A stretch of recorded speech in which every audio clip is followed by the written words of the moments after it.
Allez, on va y aller. Asseyez-vous tranquillement. Dernier talk de la journée. On a bien mangé. Enfin, moi j'ai bien mangé. J'espère que vous avez vu plein de chouettes conférences. Ça risque d'être un peu dense. Je risque d'accélérer peut-être au fur et à mesure. Pour ceux qui me connaissent, j'ai tendance à parler un peu vite. Mais j'ai tendance sur ce talk-là à parler encore plus vite. Donc désolé. Merci à vous toutes et tous de venir. C'est particulier pour moi, Torrentech. Merci à tous les orgas, parce que c'est quand même la ville de cœur. J'ai été aussi dans l'orga, donc je sais que c'est hyper compliqué d'organiser cette conférence. Les temps sont durs pour tout le monde. N'hésitez pas à en faire la promotion auprès de vos boîtes, hein. C'est très important que cette conférence continue d'exister. Donc qui je suis? Je suis Stéphane Philippard, développeur advocate chez OVH Cloud. En fait, c'est un cloud provider français-européen. On fait tout ce que fait les autres en mieux. Je déconne.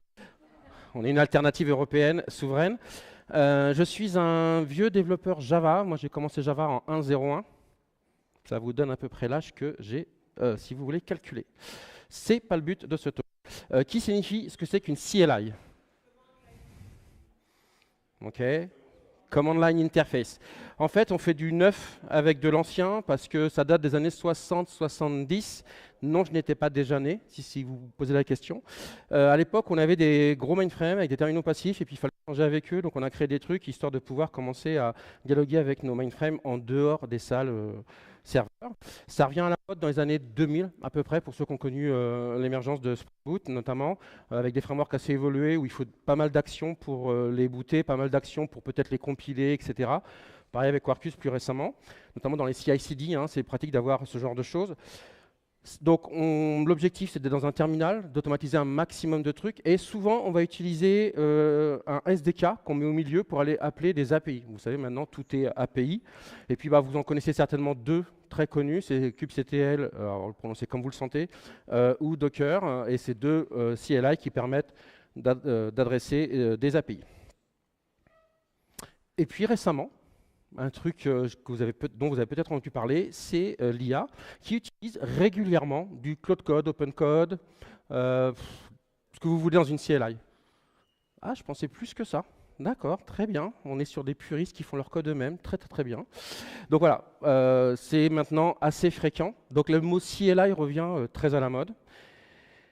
Si vous voulez en créer une, du coup on est là pour ça ce soir, j'ai envie de dire, utilisez la techno qui vous plaît le plus. Alors, si possible, une techno qui s'exécute dans un terminal, sinon on perd l'intérêt de faire une CLI, on est d'accord. Historiquement, je vous l'ai dit, ça date pas d'hier, donc des vieux Python faits par des vieilles personnes, par exemple comme Python, ou des vieux langages, pardon, comme Python, C ou Perl. Ouais, moi aussi. Et plus récemment, du Rust ou du Go, pas juste parce que ces deux technos, ces deux langages ont plutôt le vent en poupe, mais aussi il faut reconnaître qu'il y a vraiment un vrai tooling autour du CLI qui est super intéressant. Moi, je vous l'ai dit, un développeur Java, et j'aime pas faire du Rust ou du Go ou du Python. Et donc, ce que j'aime bien, c'est chercher des alternatives toujours techniques que ce que je peux faire en Java. Et donc, si vous cherchez CLI Java sur Internet, vous allez tomber sur Picocli. C'est quasiment à l'heure actuelle le seul framework qui existe. Spoiler, il y en a un autre qui est en train de se monter, mais plutôt sur la partie TUI, donc Terminal User Interface, et pas forcément sur la partie CLI. Donc, je vous l'ai dit, c'est du Java pour faire du CLI. C'est sur une JVM, ils se sont dit on va le porter dans des langages comme Groovy, Scala et Kotlin. Donc voilà, vous pouvez vous faire plaisir si vous faites un langage sur une JVM pour utiliser Picocli. C'est très simple grâce aux annotations. Si vous avez quitté Java, alors dans le talk de Jérôme, il y avait beaucoup de gens qui utilisent Java 8. Vous avez été encore avant Java 8 et que vous n'avez pas fait de Java depuis, il y a des annotations en Java, du sucre syntaxique comme dans tous les langages. Donc, vous allez voir, c'est très très simple. Et moi, je rajoute Quarkus. Donc si vous ne connaissez pas Quarkus, c'est comme Spring Boot, mais orienté un peu plus cloud natif. C'est Red Hat qui est derrière, enfin Red Hat ou IBM, comme vous préférez. Alors moi, je ne vais pas l'utiliser pour le côté cloud natif. Je vais vraiment l'utiliser pour le côté DevX, expérience développeur. Vous allez voir, ça vous simplifie beaucoup la vie. Ce que je ne vous l'ai pas encore dit, mais je vais vous le dire pendant tout le talk. Moi, je suis un dev, mais feignant. Donc, je veux dire, s'il y a des trucs qui existent pour que j'écrive le moins de lignes de code possible, je l'utilise. Et puis, on verra si j'ai gagné mon pari à la fin. Est-ce que oui ou non, j'ai une CLI écrite en Java? C'est parti, on va faire des démos. Hop là, perdu. Parce que c'est assez gros. Je parle. Moi, c'est trop tard. Vous, un peu plus? Moi, j'ai déjà mon winter body, donc... Et le... Alors, je sais que je peux monter 125, c'est bien. 150, si vous me dites que c'est pas assez gros, 125, j'ai peur que... Non, 125, c'est bien ou vous voulez 150? Ouais, c'est bien. Ok, super.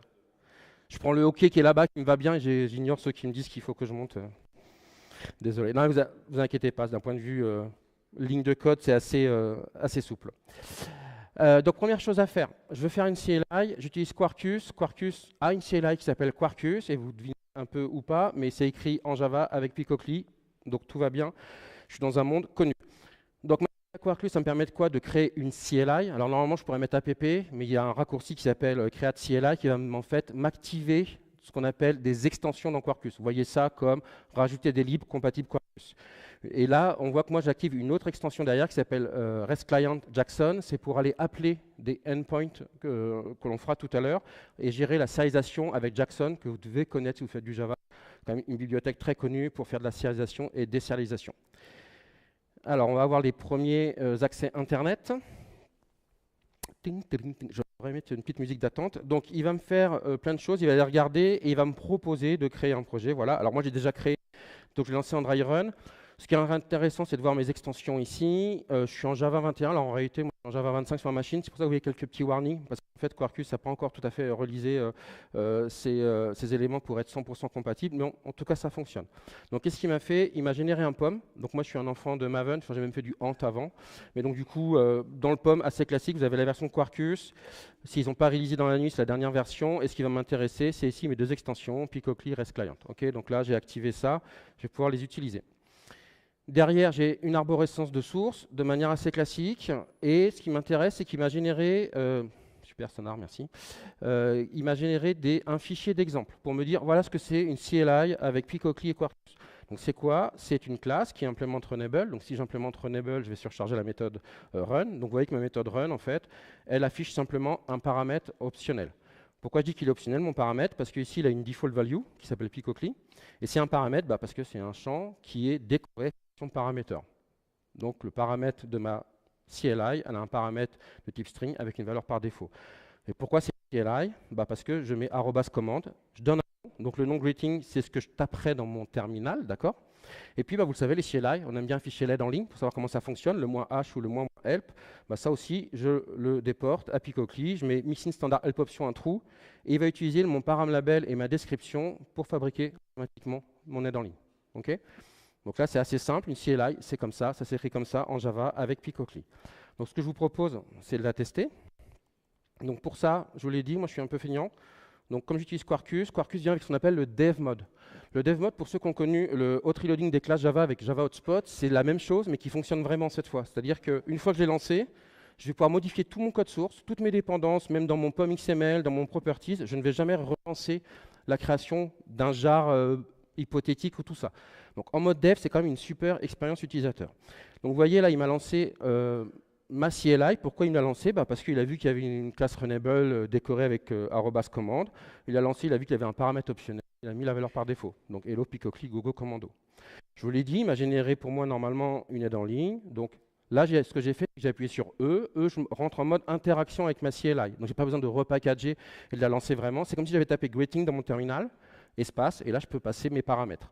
Donc -h. Et gentiment, là, Picocli m'a généré mon aide en ligne. Donc on retrouve le param label et la description, name, et puis je vais pouvoir tranquillement, oula, pourquoi je fais des démos alors que j'ai des gros doigts? Taper une petite entrée. Et là, du coup, j'ai Hello TNT 26 Gogo Commando. Ok, donc là, vous avez vu une CLI, c'est très simple. Pour créer une CLI, on a ces éléments-là. Donc moi, je vais créer mon propre assistant. Maintenant, je vous ai quand même vendu ça. Je vais l'appeler Jarvis parce que j'aime bien, je trouve ça cool comme nom. Et puis, son premier boulot, ça va être d'aller voir sur mon compte OVH Cloud et de me dire un peu comment les détails de mon compte, combien de clusters cubes j'ai, etc. Pour ça, je vais créer un SDK. Alors, le SDK, je vais le mettre dans mon projet. Dans la vraie vie, on le mettrait ailleurs. On ne va pas lier notre CLI au SDK, mais là, pour ça sera dans le projet. Donc, j'ai un petit package déjà SDK.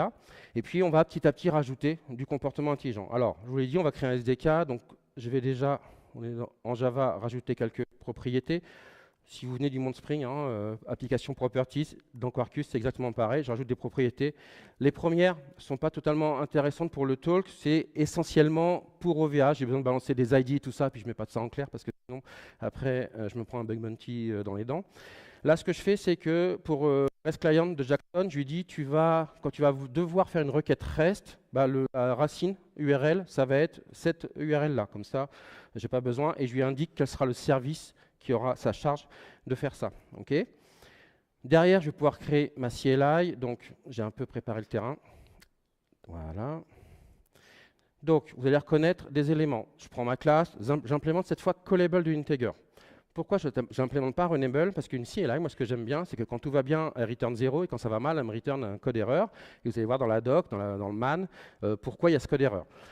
Avec Runable, vous ne pouvez pas, puisque la méthode renvoie à void. Donc, du coup, la callable d'integer, je vais pouvoir le faire. C'est dans la doc de Picocli, donc c'est vraiment une façon de faire plutôt conseillée. Donc, après, là, si j'ai exactement le même paramètre, je vais lui mettre, comme tout à l'heure, un petit paramètre ici. Donc c'est le même que tout à l'heure. Hein, j'ai vraiment tout repris comme il faut. Si mon IDE, voilà, va être gentil. Et on va le faire afficher avec un petit emoji, parce que on est tous de la team Philippe et on aime les emojis. Ok, donc là j'ai créé ma CLI Jarvis. Donc maintenant je vais pouvoir la tester. Donc je vais re-afficher l'aide. Et j'ai une belle stack trace. Et en fait, là, l'extractrice, c'est ce qu'elle me dit. Elle me dit, je vois pas un bin, j'aurais besoin d'un bin qui soit décoré avec top command. Parce que qu'est-ce qui se passe pour Quarkus? C'est qu'en fait, il a deux CLI qui sont déclarés, Rating et Jarvis. Les principales, il ne sait pas laquelle il faut lancer, lui, par défaut. Il dit, par contre, si tu en as une qui est principale, tu me mets top command et moi, je m'en sortirai. Ok, j'ai envie de le croire, hein, c'est lui le spécialiste. Et on va juste lui rajouter top command. Et donc, de nouveau, je peux réafficher mon aide.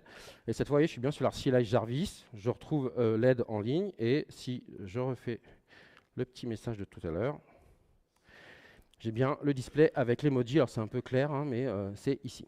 OK, donc là, j'ai juste refait la même CLI. Maintenant, on va passer à la partie SDK, c'est-à-dire je veux call mon API REST.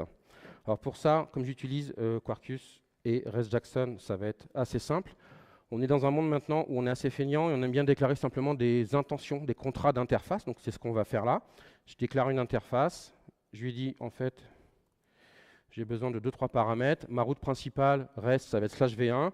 Je peux positionner des headers soit dynamiques qui vont chercher des valeurs dans mon fichier properties, soit statiques comme là JSON. Et puis après, je vais juste déclarer ce que j'ai besoin de faire. Donc oh, je tape très vite du code, hein, je sais, c'est impressionnant. Comme vous voyez, là, ce que je fais, c'est que la route me en get, elle sera appelée quand je vais faire get me. Si vous faites attention aux deux header param que je mets là, c'est une autre façon de passer des headers paramédiques, mais encore plus dynamique. Pourquoi? C'est parce que chez OVH, on impose le fait d'avoir une signature et un timestamp à chaque call API. Donc c'est pour ça que c'est le seul moyen de le faire. L'autre chose un peu dynamique qui est sympa, c'est que si vous avez une route avec un ID au milieu, vous n'allez pas déclarer autant de routes que d'ID parce que vous ne les connaissez pas. Vous pouvez injecter ça avec cette notation-là et avec un passe-param. Bon, encore une fois, si vous venez du monde Spring, normalement, vous êtes à peu près dans votre élément parce qu'il y a beaucoup de choses qui ressemblent. Donc, j'ai mon API. Maintenant, je vais faire l'appel via ma CLI. Et comme je suis un bon développeur, je ne vais pas tout mettre dans une seule classe, je vais créer une sous-commande. Vous savez, on aime bien dans les CLI avoir plusieurs sous-commandes. Et donc, j'ai une sous-commande qui va être dédiée à tout ce que je fais à travers cette API. Si vous connaissez le paramétrage pour dire à IntelliJ d'arrêter d'essayer de me chercher des noms quand je renomme, je suis preneur. Donc, une sous-commande pour Picocli, la bonne nouvelle, c'est que c'est une commande. Voilà. C'est une commande, j'ai dit. Donc là-dessus, j'ai fait comme tout à l'heure, @commande, j'ai le logger.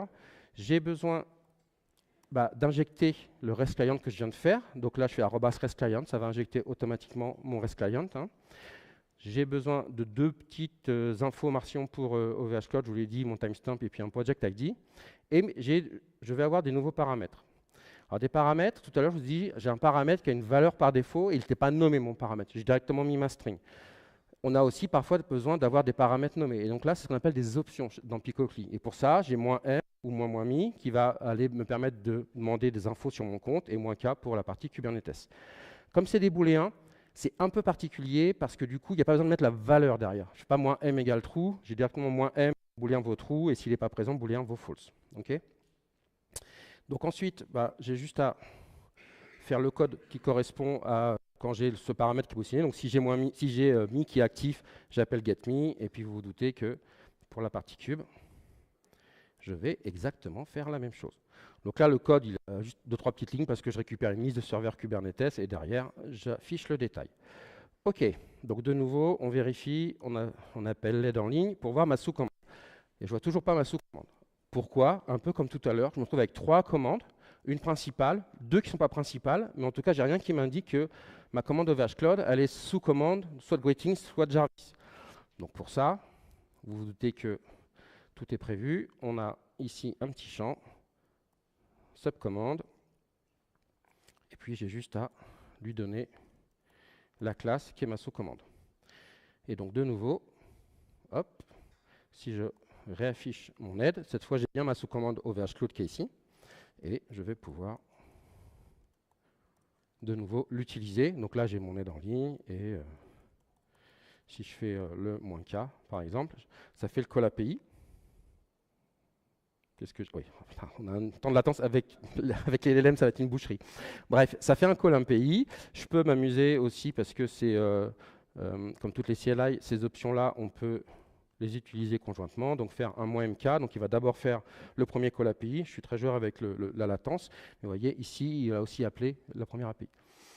Pourquoi je commence à avoir une CLI qui recommence à ressembler à ce que moi j'aime bien faire? Bon, le truc, c'est que je suis toujours dans mon IDE, donc ce que je veux faire, c'est la packager pour vraiment l'utiliser dans mon terminal.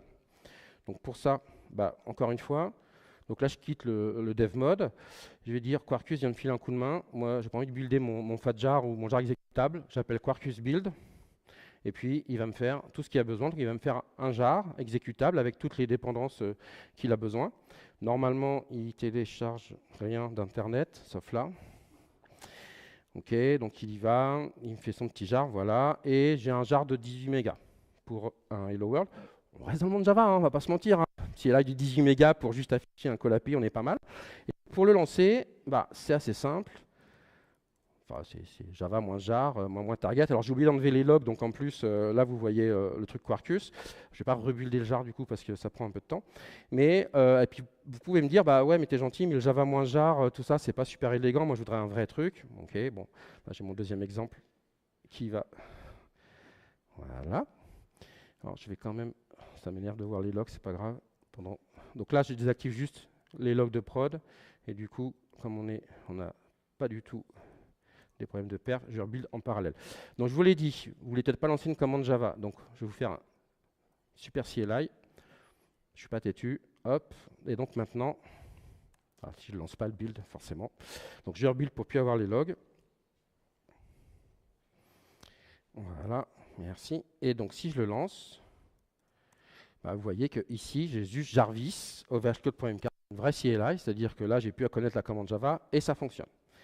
Et donc, hop là, pardon, j'ai envie de dire, on a créé notre CLI. Et c'est là que je vois à la bourse, que je suis à la bourse, que d'habitude je dis en un quart d'heure, je vous ai fait gagner plein de temps. Bon, en un peu plus d'un quart d'heure.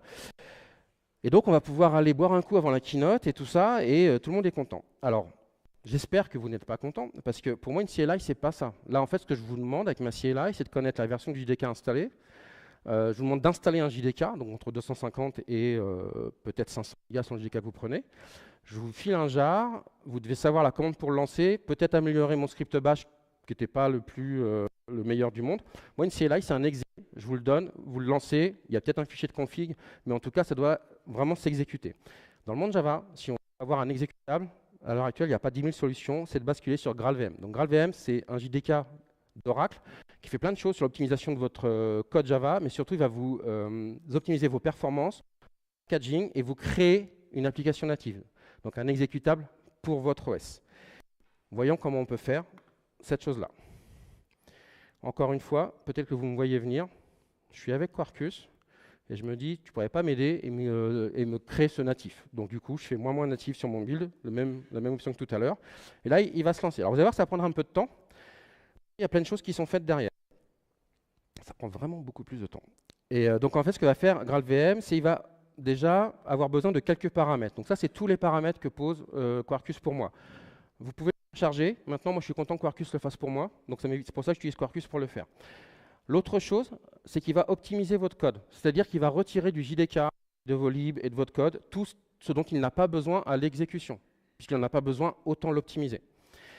Avec ça, il y a quelques fonctionnalités qui ne marchent plus très bien, comme la réflexion. Alors, officiellement, Oracle dit que si, ça marche, sauf que non, ça ne marche pas dans certains cas. Il faut détailler quelles sont les classes qui ont besoin de la réflexion.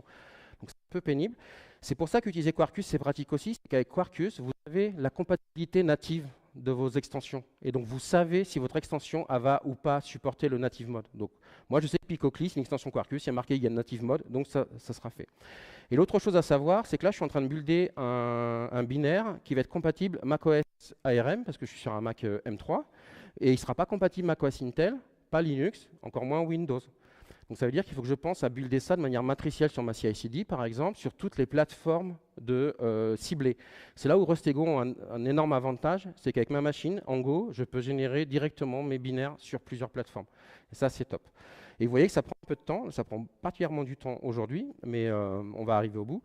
Mais ce truc-là est vraiment à prendre en considération. Donc ne me faites pas un build natif à chaque fois que vous changez un truc dans votre doc, mais au final, normalement, ça va arriver au bout. On va le laisser un peu tourner, ou pas, et après, bon, plan B. C'est là que je découvre en fait qu'il y a des accès à Internet pendant qu'il build. Bon, allez, plan B. Tac. Ok. Donc là, il n'a pas trouvé le livrable, mais le livrable fait à peu près 50 mégas. Donc c'est beaucoup plus que 17 de tout à l'heure, ou 18, c'est beaucoup moins que 500 si j'avais acheté un JDK. Du coup, je vous montrerai quand même ce que ça va donner quand on l'a lancé. Hop. Toujours avoir un plan B. Tac. Vous n'avez rien vu. Donc j'ai déjà buildé mon natif.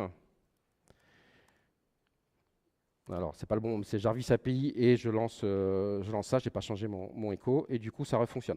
Vous le voyez pas, normalement c'est plus rapide. Mais là j'ai un call API qui me prend tellement de temps en lag que forcément on n'a pas l'effet. Waouh, c'est super rapide. Merci. Ok.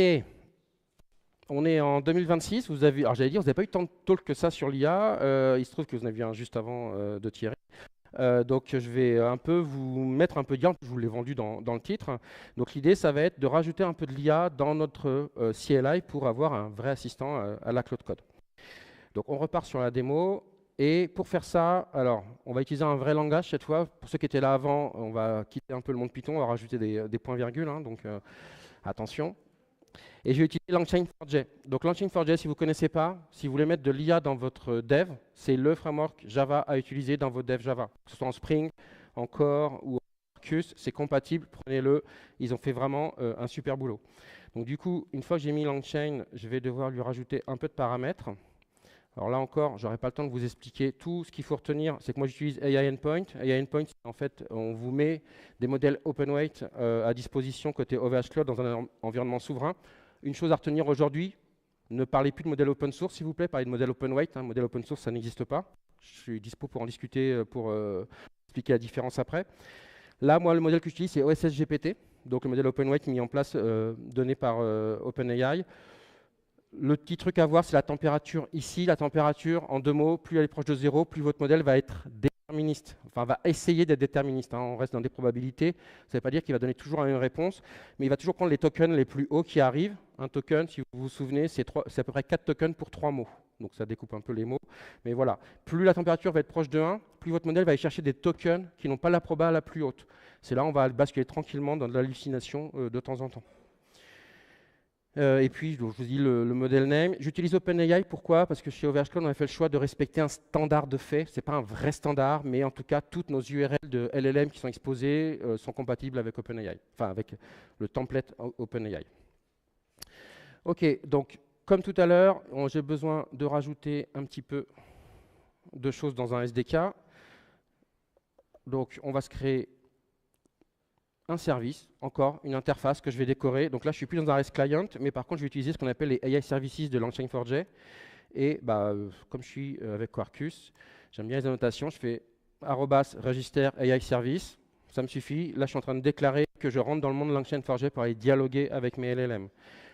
Et du coup, ce que je veux faire, c'est un truc où je peux poser une question et avoir une réponse. Donc, je déclare une méthode, question, qui prend une chaîne de caractères, qui renvoie une chaîne de caractères. Alors, ce que vous voyez là, le multi de mutiny de string, c'est juste pour activer le streaming mode. Vous êtes habitué avec ChatGPT ou consort, c'est de voir apparaître vos tokens les uns après les autres. Le multi active ça, c'est-à-dire que par défaut, dans le payload, Quarkus me rajoute streaming de .true, et comme ça, le LLM, quand il reçoit ça, dès qu'il a un premier token généré, il l'envoie. Sinon, il attend de compute toute la réponse avant d'envoyer tout le bloc. Derrière, vous avez du coup le @userMessage qui va vous permettre d'enrichir un petit peu le prompt que vous envoyez. Ce n'est pas une obligation, mais vous pouvez le faire. Moi, je l'ai fait là juste pour vous montrer qu'ici, on utilise le moteur de templating Qt de Quarkus qui vous permet de rajouter un peu de dynamisme aussi dans des chaînes de caractères. Vous pourrez mettre du if, for, etc. C'est assez puissant. Et puis, vous avez le system message. Ça, normalement, vous ne le voyez pas dans les trucs comme ChatGPT, ou etc. Ça va être un peu les instructions ou la teinte que vous voulez donner à votre LLM. Par exemple, là, je pourrais m'amuser à dire, tu me réponds toujours comme un capitaine pirate, ou etc. Et vous allez dire, bah, le LLM, je veux que tu me répondes toujours ça. Okay, attention, tout ça, ça mange des tokens. Hein, ça coûte des sous à chaque fois. Donc, une fois que j'ai ça, je vais pouvoir modifier mon petit Jarvis. Et je vais lui dire, bon, alors, du coup, hop, on va lui enlever ça, j'en aurais plus besoin. On va lui rajouter mon nouveau paramètre. C'est exactement le même que tout à l'heure, sauf que je l'appelle différemment et je mets une default value un peu différente. Je vais injecter mon service. Alors, comme je ne suis pas avec le register, enfin un REST client, là, je suis en CDI pur, donc je fais de l'injection vraiment classique de composants. Bon, ce log-là, j'en ai plus besoin. Et vous vous souvenez, il me renvoie un mutiny. Du coup, je vais tranquillement ici le transformer en stream pour pouvoir afficher tous mes tokens. Et là, je mets une petite tempo, c'est parce que sinon, il est un peu trop caféiné, il me répond un peu trop fort. Ok, j'ai déjà compilé tout ça en natif, et du coup, maintenant, quand je le lance, donc je lui demande plus d'infos sur Tourentech. C'est là où, avec le temps de latence, voilà. Donc, c'est le pôle d'innovation et d'écosystème de start-up de la région. Donc, j'ai envie de dire, il va falloir que vous fassiez un peu plus de pub sur Internet, parce que là, a priori, le modèle n'est pas trop. Mais voilà, du coup, là, c'est plus un perroquet, il va vraiment interroger un LLM. OK? Hop là. Alors, Thierry, je vais t'appeler Philippe encore, putain. Thierry, on a rapidement parlé tout à l'heure. Là, ce que je vais vous montrer maintenant, c'est si je pose une question qui me paraît assez évidente, notamment quelles sont les meilleures rillettes du monde. Voilà, plus réputé. Ah merde, putain. C'est les démos, merci. Ça me l'a fait une fois. Je me suis dit, il ne faut pas qu'il me le fasse le jour J. Alors, qu'est-ce qu'il va me dire? Bon, ok. Bon, normalement, il ne doit pas me répondre. Rillette de Tours, j'avais prévu tout un truc, mais voilà. Et comme je suis têtu, je lui redemande une dernière fois. Et sinon, tant pis, on fera comme si on n'a pas la première ligne. Normalement, il me sortait Bordeaux. Voilà. Donc là, j'étais pas content. Et là, je faisais tout un enchaînement scénique où je vous disais, maintenant, on va parler rillettes. Voilà. Vous voyez pourquoi je le voulais, quand même. Bon. Ok, donc moi, ça ne me convient pas comme réponse, même si peut-être que je lui ai trop demandé, en fait, à force. Donc, un des moyens de rajouter de la donnée, ça va être d'utiliser le RAG, le Retrieval Augmented Generation. Pourquoi j'en ai besoin? Parce qu'en fait, mon modèle a été entraîné, je crois que celui-ci, l'OSSGPT, il doit dater de fin 2024. D'accord? Fin 2024. Si demain, je lui demandais là, quel résultat des Jeux Olympiques d'hiver, par exemple, 2026, il ne saurait pas, ce qui est normal. Et le RAG, ça va vous permettre de rajouter de la donnée qui vous appartient. Attention d'ailleurs au provider que vous utilisez derrière, pour que votre modèle puisse se baser dessus pour répondre. Donc ça paraît un peu fouillis comme ça, mais c'est assez simple. Ce que vous allez faire, c'est que vous allez ajouter une source de données, dans mon exemple des Markdown. Cette source de données, vous allez la transformer en vecteur. Si vous avez la ligne de ce midi, vous savez à peu près ce que c'est maintenant, mais en gros, un vecteur, c'est une représentation mathématique, un tableau de chiffres. Et ça, pour ça, vous allez utiliser un modèle. Pourquoi j'utilise un modèle d'embedding? Parce que je veux une représentation vectorielle, mais sémantique. C'est-à-dire que je ne veux pas juste le A, c'est tel nombre, etc. Je veux un sens dans ma représentation vectorielle. Donc un chat va être représenté d'une certaine façon, un chaton va être un vecteur qui n'est pas très loin, parce que ça y ressemble. Une fois que j'ai ça, je le stocke dans une base de données vectorielle, jusqu'à tout bien. J'envoie un prompt à mon application. La première chose que je vais faire, c'est que je vais vectoriser ce prompt avec le même modèle, car chaque modèle d'embedding vectorise de manière différente, puisque ça s'accroche au sens. Derrière, je vais faire une recherche sémantique dans ma base de données vectorielle pour récupérer tous les vecteurs qui sont plutôt proches de mon prompt. D'ailleurs, très souvent, c'est un use case qui suffit. Vous n'avez pas besoin d'aller chercher des gros LLM. Faites des recherches sémantiques, vous avez déjà une belle recherche documentaire qui est plus efficace. Une fois que j'ai ça, je récupère leur version texte, bien sûr, et j'ajoute et mon prompt et les données textuelles, plus vectorielles bien sûr, à mon LLM, en lui disant base-toi un peu de ça, sur ça si tu as besoin. Et LLM me répond, super, je vais te répondre ce que j'ai envie. Donc du coup, je vais vous montrer normalement ça. Hop. Donc pour faire ça, j'ai ici mon fichier qui décrit quelles sont les meilleures rillettes du monde, normalement. Voilà, rillettes de tour, patati patata. Donc pour faire ça, je vous ai dit, j'ai besoin d'une base de données vectorielle. Alors, comme j'ai bien fait, j'ai pas pris une base de données dans le cloud, j'avais pas des temps de latence. Du coup, j'ai pris une in-memory.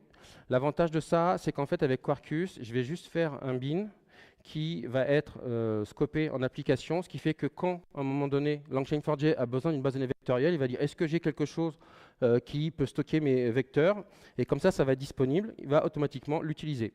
Et là où Langchain4j est sympa, c'est qu'il me file un in-memory embedding store, donc j'ai rien à faire. Ça, c'est une HMAP, hein, clé valeur, on ne va pas se mentir, là-dedans. Derrière, je vous l'ai dit, il faut que j'encode mes documents. Donc je prends ici, je dois faire un petit document loader. Le document loader, c'est quoi? C'est simplement de prendre mon... Faites pas des démos quand vous avez des gros doigts. Tac, allez, voilà, merci. Donc, je vais prendre mon modèle d'embedding, puisque je vous l'ai dit, il me faut ici un modèle d'embedding pour transformer mon texte. Je prends mon store que je viens de créer. Okay.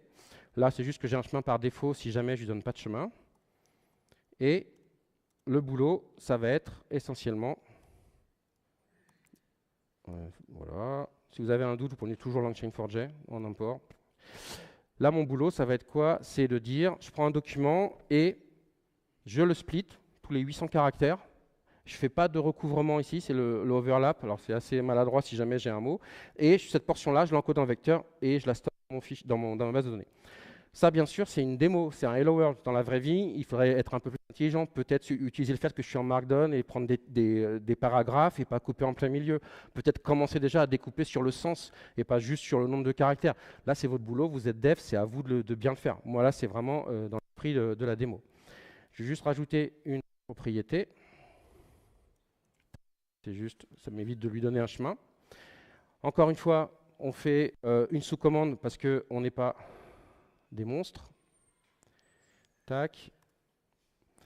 Alors je vais aller assez vite sur la partie Picocli parce que là, il n'y a rien de nouveau, il y a juste une sous-commande. Donc je lui donne des options. Là, ce qui est intéressant avec Picocli, c'est que vous voyez, si je suis plus sur un type simple, booléen, string ou des choses comme ça, je suis sur un type un peu riche, pass, alors que moi je vais lui donner une chaîne de caractères. Ben, en fait, l'avantage de Picocli, c'est qu'il y a un système de converteur. Donc en fait, il prend votre chaîne de caractères que vous lui passez en paramètres et il va essayer de vous construire votre objet riche. Donc si vous avez vos propres objets de données, en record ou ce que vous voulez, vous allez pouvoir faire vos propres converteurs pour faire ça. Donc ça, c'est plutôt hyper intéressant. Et derrière, je vais juste refaire ce que j'ai fait tout à l'heure. Je lui mets ici le paramètre, la petite question, sauf que, bien sûr, je n'ai pas mis le bon. Voilà. 43, merci. Donc j'injecte simplement mon document loader et on va regarder ensemble. C'est assez si je mets une question, je charge mon document, d'accord, dans ma base vectorielle pour l'avoir, comme elle est en mémoire, et je pose ma question. Je fais rien d'autre, parce que Langchain4j va le faire pour moi. Vous vous souvenez, je vous ai dit, s'il a un retriever quelque part, il va automatiquement enrichir le prompt, enfin il va faire la requête vectorielle, et après il va le faire. Sauf que, je vous dis ça, mais je ne voulais pas coder. Donc je vais vous le coder quand même, ce sera plus simple, parce que je vous ai fait le loader, mais pas le retriever. Donc ce que je viens de vous dire, Langchain4j, il a besoin de cette classe-là. Il va l'appeler à chaque fois qu'il aura besoin d'accéder à des données. Donc ça va disparaître après. Hop. Donc le retriever, encore une fois, moi, il est assez simple. Le but du retriever, c'est de lui indiquer comment il va aller chercher de la donnée dans ma base vectorielle. Du coup, là, je lui dis juste, tu me remontes 3 vecteurs au maximum. Et là, le score, c'est l'orthogonalité de vos vecteurs. Plus il est proche de 0, plus vos vecteurs peuvent être avec un angle très haut, donc potentiellement très éloigné en termes de sémantique. Plus il est proche de 1, plus vos vecteurs peuvent être quasiment parallèles et donc assez proches en termes de sémantique. Ok. Donc, j'ai mon loader qui me charge mes documents, mon retriever qui va faire les requêtes dans la base de données vectorielle quand Langchain4j va demander, et la mémoire qui stocke tout ça. J'ai déjà tout précompilé. C'est des sous-commandes, je les rajoute à Jarvis, mais comme je l'ai précompilé, là je ne vous le fais pas, mais ça marche comme tout à l'heure. Et du coup, je vais enfin pouvoir réessayer la même question. Bon, alors, ça que tout à l'heure, il m'a répondu ce que je voulais, mais imaginons qu'il ne m'a pas répondu. Vous voyez que là, je load automatiquement mon document. Il a détecté qu'il en avait besoin. J'en load un autre, c'est pas grave. Et là, enfin, il me dit les rillettes de Tours sont les meilleures du monde, effectivement, puisque c'est ce que je lui ai indiqué. Ça, c'est une première façon de rajouter de la donnée dans votre intelligence artificielle, dans vos applications qui utilisent ça. On va le laisser continuer. Il y a une autre chose, parce que là, le RAG, vous allez me dire, t'es gentil Stéphane, le RAG c'est tellement 2024, on fait plus ça maintenant dans l'IA, c'est legacy. Donc je vais vous parler d'un truc qu'on a fait plutôt en 2025. Avant de vous en parler, je vais vous expliquer le function calling. Le function calling, c'est quoi? C'est de se dire, à un moment donné, Thierry, on a parlé un petit peu, vous étiez avec lui, un modèle ne sait vous répondre que sur les données qu'il a été entraîné ou que vous lui avez envoyées, comme on a fait avec le RAG. Okay. Si demain, par exemple, je veux les résultats des Jeux Olympiques, peut-être qu'il y a un site qui pourrait me le donner, et c'est dommage que mon modèle ne puisse pas l'avoir. On va faire ce qu'on appelle des outils, des applications. En fait, c'est ces outils qui vont faire, je ne sais pas, par exemple, un curl sur le site, ou etc. Et donc, au final, qu'est-ce qui va se passer? C'est que je vais envoyer un prompt, quel était le couple vainqueur d'hier aux Jeux Olympiques. J'envoie le prompt avec une liste d'outils. Et je dis au LLM, dans mon prompt système, je dis en fait, tu as un outil qui s'appelle Get Olympic Winners, et si tu lui passes des noms, une catégorie, il te donne des noms. Et donc en fait, ce que va faire le modèle, c'est qu'il va dire tiens, je viens de recevoir une question, je sais que j'ai une liste d'outils, je regarde si j'ai un outil qui pourrait m'aider à répondre, et je demande à l'applicatif d'appeler cet outil. Deuxième chose que vous devez retenir d'aujourd'hui, ce n'est jamais un modèle qui appelle un outil. Ça n'existe pas, ça existera peut-être un jour, ce sont vos applicatifs. Okay. Donc ça, votre applicatif, il va derrière appeler le truc. Je renvoie le prompt avec la réponse et le LM va enfin me répondre « Ah bah oui, au fait, c'est eux ». Donc vous voyez déjà, j'ai deux accès, toujours pareil, c'est des tokens que vous allez brûler gentiment et en donnant de l'argent à vos providers. Donc, je disais donc 2024, le RAG, 2025, le MCP, Model Context Protocol. Et en fait, c'est quoi? C'est un peu ce que disait Thierry tout à l'heure. Nos amis dans la data science, ils se sont dit on va inventer un truc de dingue. C'est qu'on va faire des calls API, mais distants. Waouh! Et donc, ils ont pris les outils, ils ont pris un protocole, parce que tant qu'à faire, autant en inventer un. Ils ont appelé ça un MCP serveur, donc c'est Anthropic.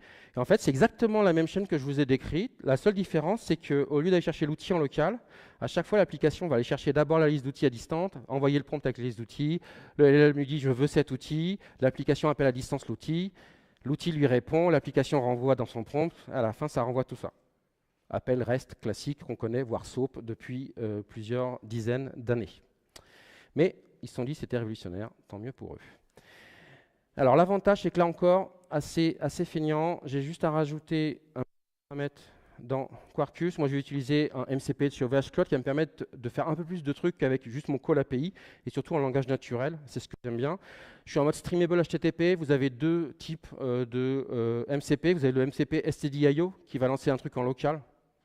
Là, je ne vois pas l'intérêt, pour le coup, d'avoir une API distante mais locale. Peut-être que ça a un intérêt un jour. Le streamable HTTP, c'est vraiment le truc à distance. Donc là, j'ai juste défini ça. Comme, encore une fois, je suis avec mon ami Quarkus, je vais lui dire, rajoute-moi les dépendances dont j'ai besoin. J'ai besoin d'un MCP client. Donc, je lui laisse me rajouter ça. Donc là, il m'a rajouté la dépendance qu'il faut. Et on va pouvoir s'amuser à requêter notre MCP. Il y a une blague, peut-être que vous avez entendu dans la partie MCP, c'est le S dans MCP, c'est pour sécurité. Effectivement, ce n'est pas le truc le plus sécurisant qui existe. Il y a deux façons de le sécuriser. La première chose déjà, c'est de peut-être mettre une sorte d'identification et d'autorisation pour les requêter.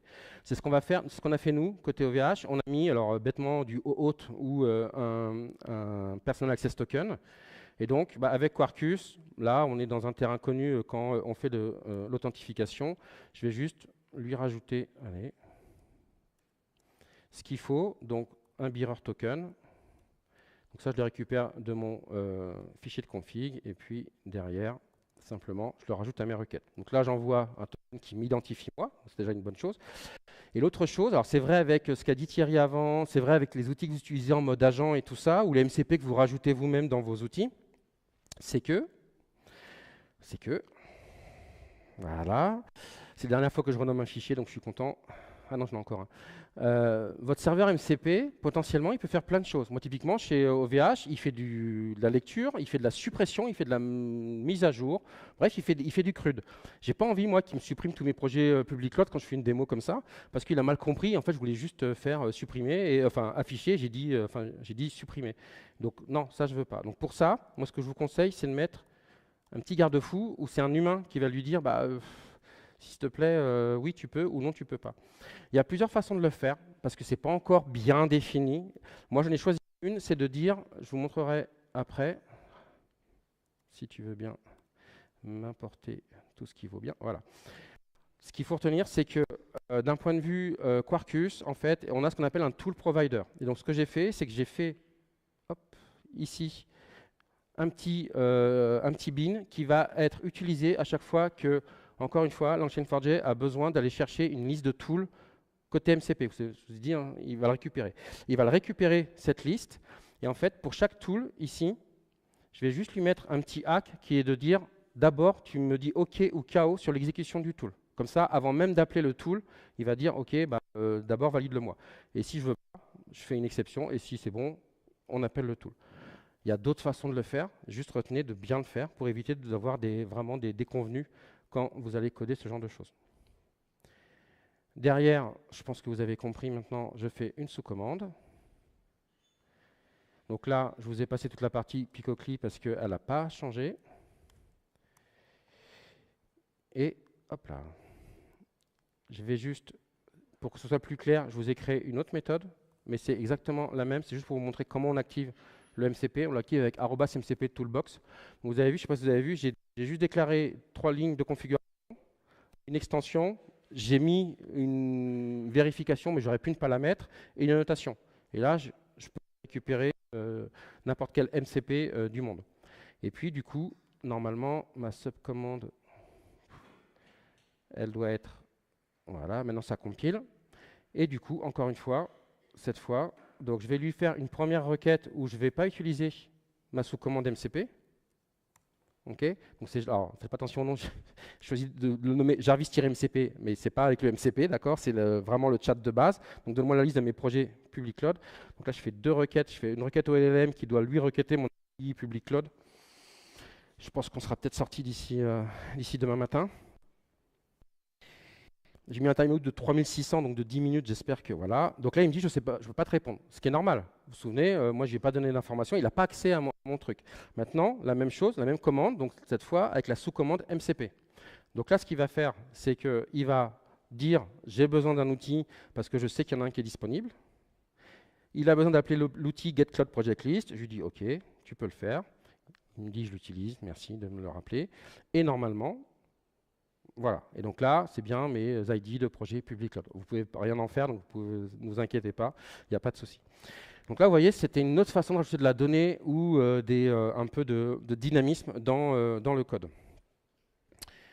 Bon, je suis bien à la bourre, mais je vais quand même tenter de vous montrer un peu la partie agentique. Qui était au talk de Thierry juste avant? Ok, super, du coup, je vais zapper plein de trucs.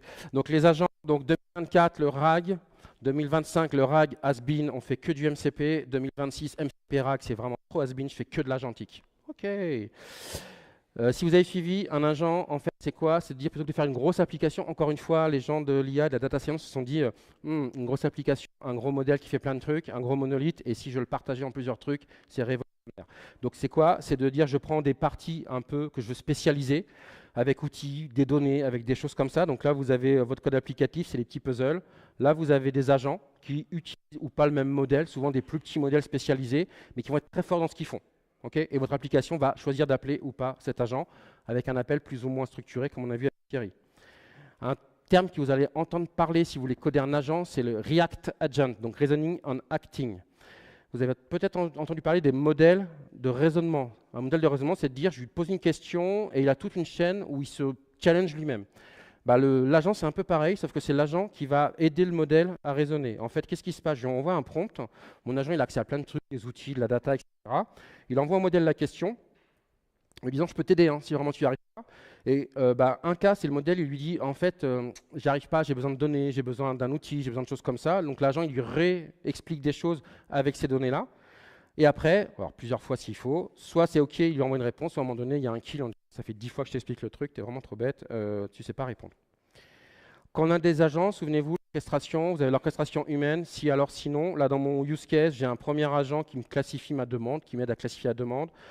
Après, selon ce qu'il répond, je vais appeler moi-même l'agent que je veux, et puis à la fin, je veux forcément un chatbot derrière.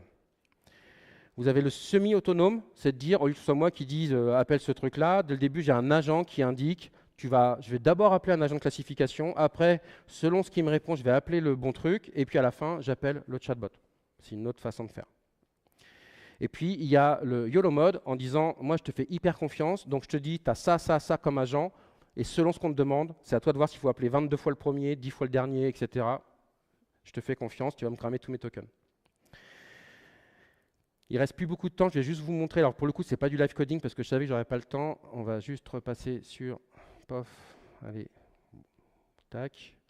On se fait un petit git switch. OK.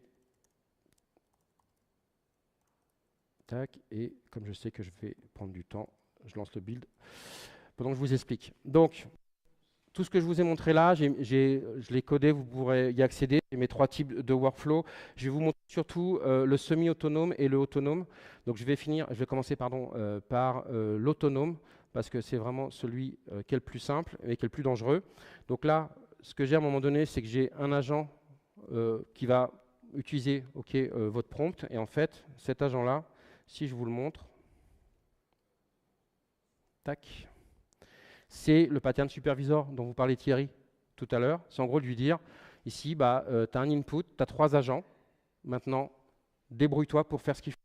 Et d'un point de vue Quarkus et Langchain4j, l'avantage de ces agents, c'est qu'en fait, c'est quoi un agent?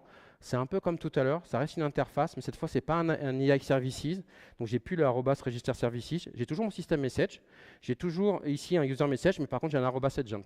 Okay, avec derrière, je lui mets une définition. Alors là, c'est très dangereux parce que j'ai mis juste quelques mots, donc mon superviseur va peut-être pas savoir ce qu'il faut faire. Et ce que vous voyez là sur l'output key, c'est un contexte partagé entre tous mes agents, parce que les agents ils vont communiquer entre eux. Donc en fait, c'est une hash map avec la clé ici et avec le retour de l'agent.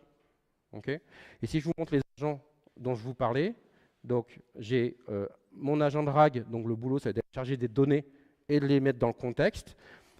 J'ai mon agent OVH Cloud, vous reconnaissez le MCP Toolbox que je vous montrais tout à l'heure, donc là c'est vraiment la même chose. J'ai mon Jarvis qui reste un bot, et le classifier, sur le cas où je suis en semi-autonome, je peux lui dire, en faisant du few-shot prompting, donc c'est quoi ça? C'est de donner plein d'exemples dans le système prompt à votre LLM pour dire si tu crois ce genre de pattern, bah, tu dois me répondre ça. Et moi je veux qu'il me réponde soit RAG, soit MCP, soit chat pour pouvoir savoir quel agent derrière en mode semi-autonome. Ok. Derrière, il n'y a pas grand-chose de plus. Donc on va tenter la démo en mode autonome. Alors ça, ne le faites pas en prod, hein, tous ces trucs-là en Java, en Python, c'est vraiment pas sec. Donc moi, je vous conseille vraiment d'attendre avant de faire ça en prod. Et on va tenter de voir ce que ça donne. Alors, donc là, je suis juste sur une boucle pour éviter de le relancer à chaque fois. Je vais tenter de lui dire donne-moi la liste de mes projets publics cloud. Je l'oriente un petit peu parce que j'ai un peu peur qu'il me fasse des surprises. OK. Donc on va voir ce qu'il va appeler. Normalement, il y a au moins l'agent de planification qui va se lancer au début. Donc là, le planner agent. Donc lui, il y a ces 3 agents que je vous ai montrés. Et il va dire, OK, par rapport à ce que tu me demandes, j'estime que j'ai besoin, OK, de l'agent OVH Cloud, c'est cool. Donc il me demande de valider, je valide.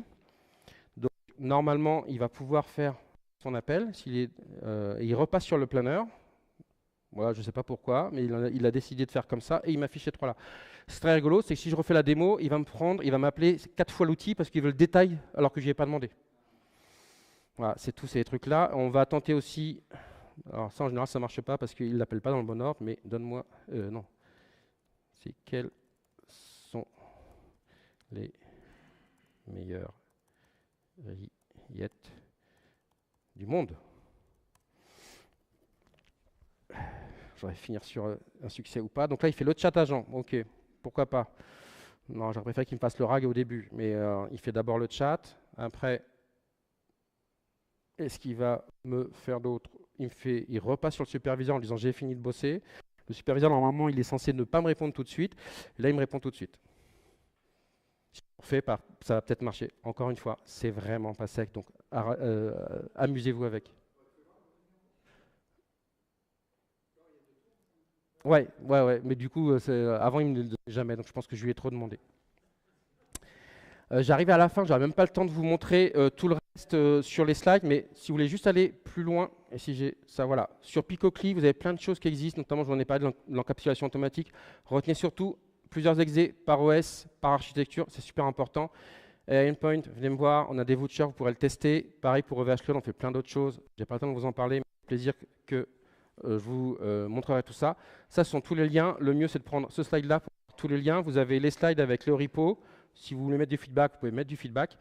Il y a plein de choses à faire. Comme disait Thierry, si vous devez retenir une chose par rapport à tout ce qu'on entend sur toute la hype de l'IA, c'est qu'avant d'en mettre dans vos applications qui vont en prod, faites attention, ça bouge très vite et c'est pas encore sec du tout. Donc ne faites pas ça sur des trucs très tendus. Merci à vous et bonne fin de Tourette Tech.